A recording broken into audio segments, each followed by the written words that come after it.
Hi, welcome to my life.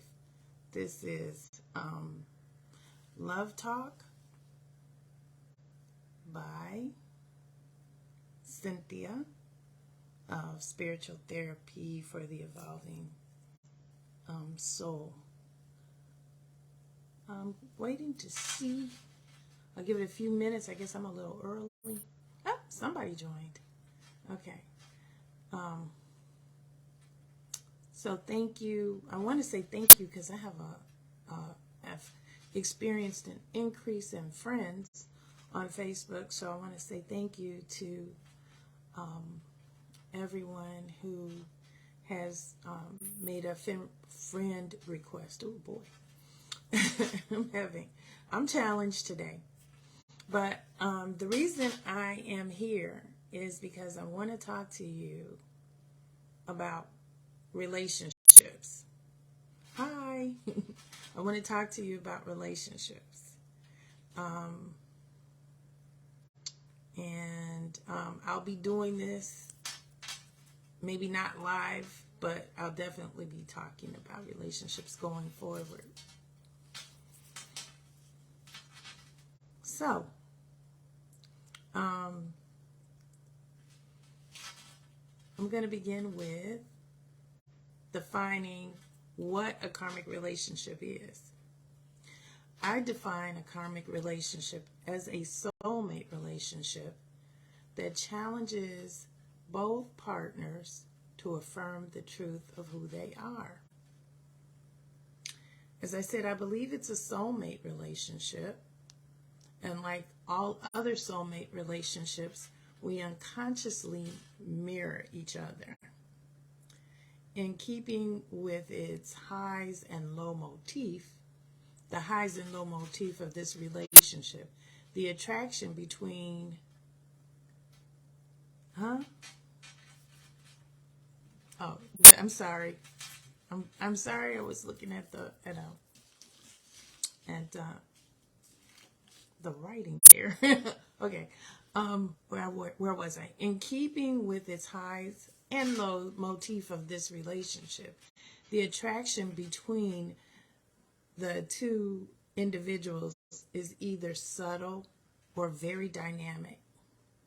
Your partner will say and behave in a manner of what you think you want in a partner, so you'll go along for the ride. According to an astrologer friend of mine, this relationship is also characterized by being more than two astrological signs away from each other. So if I'm born in December, anyone after February has the potential to be, that I'm attracted to, has the potential to be a karmic relationship. It will move very quickly into love, except it won't be love. These relationships may be rebound, meaning that you can leap into this relationship from another. You both will share a deep desire to be in relationships, so you'll find yourself accommodating behavior that you normally would not, so much so that you may not even recognize yourself in this relationship.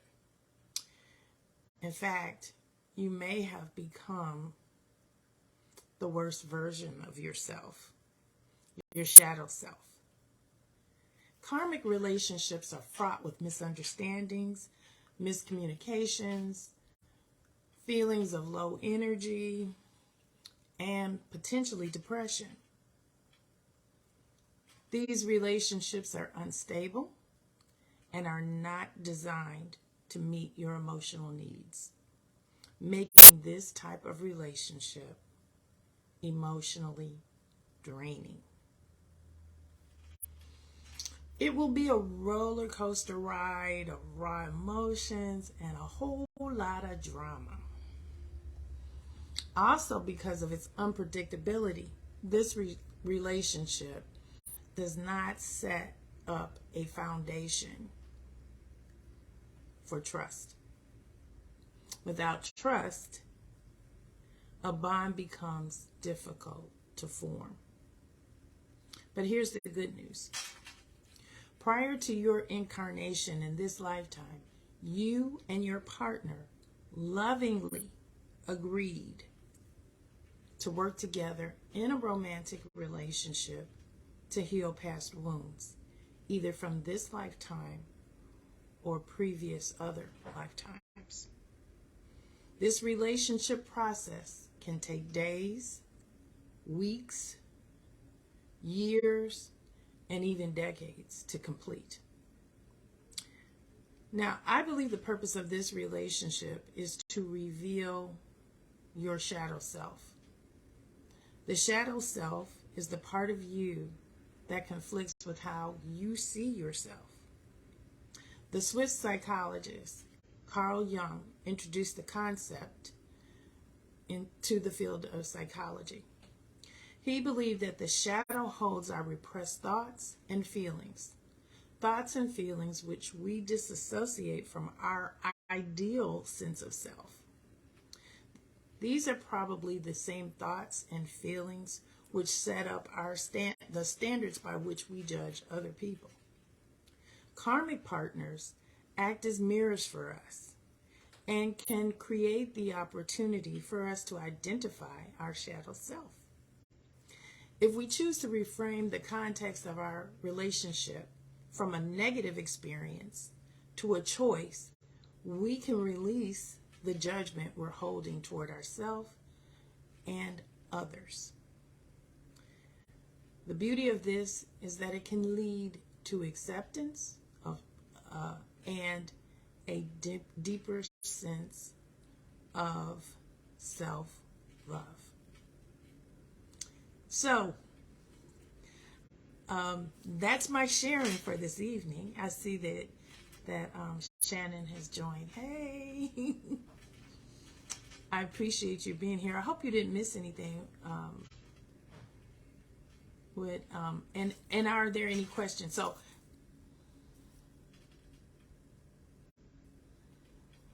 the question is, can someone have only karmic relationships in their lifetime? That's a good question. I guess it's possible, because you might have decided that the best way for you to grow is to have contrast. And so you may, and I would say especially if you are resisting, I believe that the soul has incarnated in order to bring itself back to God, purified in love. And so I feel like it's possible that you may have chosen karmic relationships, more than one karmic relationships, but I would think, I don't know, but I would think that you would need a respite, and so you would also choose a less stressful soulmate relationship. Yeah, that's a wonderful question. Thank you for that one. Yeah, if there's another one, I'll be happy to take that as well.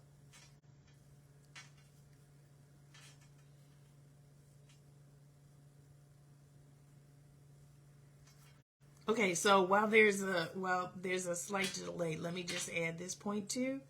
I am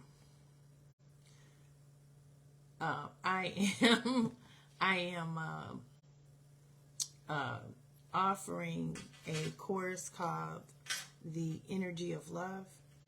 You can find more information about it right here on my page, also on my website, which is also on my page here on Facebook.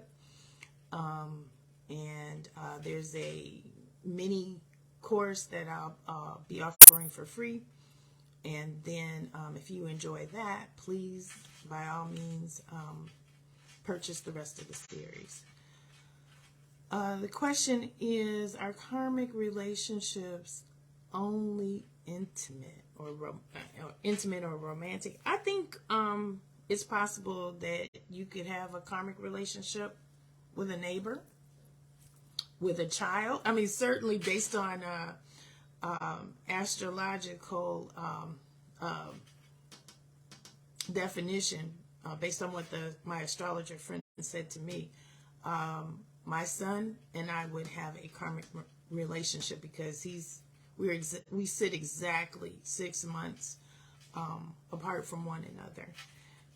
I had a dear friend who was also exactly 6 months from me to the date. And I remember when I first met him, when I first saw him, rather, there was something familiar about him. And so, being the person that I am, I kind of figured it was from a past life. And our relationship was not combative at all. It was, first of all, it was platonic, and it was also it was very loving because I think we recognized that we mirrored each other. We recognized that we had a past life connection, and so we built from there. And in fact, our relationship was really kind of built around our spiritual journey, and so we supported each other in our spiritual journeys. Yeah, so it's exactly 7-11, which is I guess like a good spiritual number.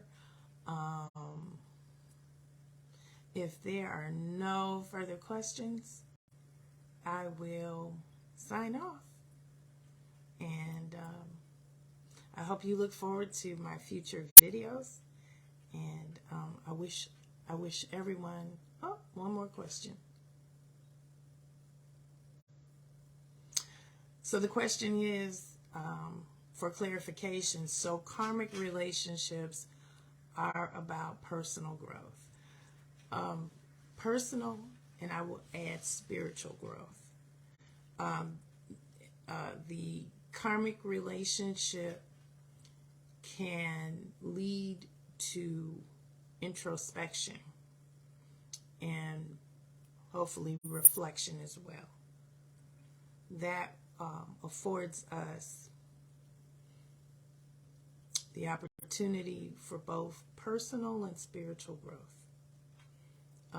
If we, for example, if we are holding on to judgment and we are judging everybody by that standard because we don't see that as part of ourselves, we see it in others, but like the scripture says, we see the log in someone else's eye, but we don't see the one in our own eye. So once we begin to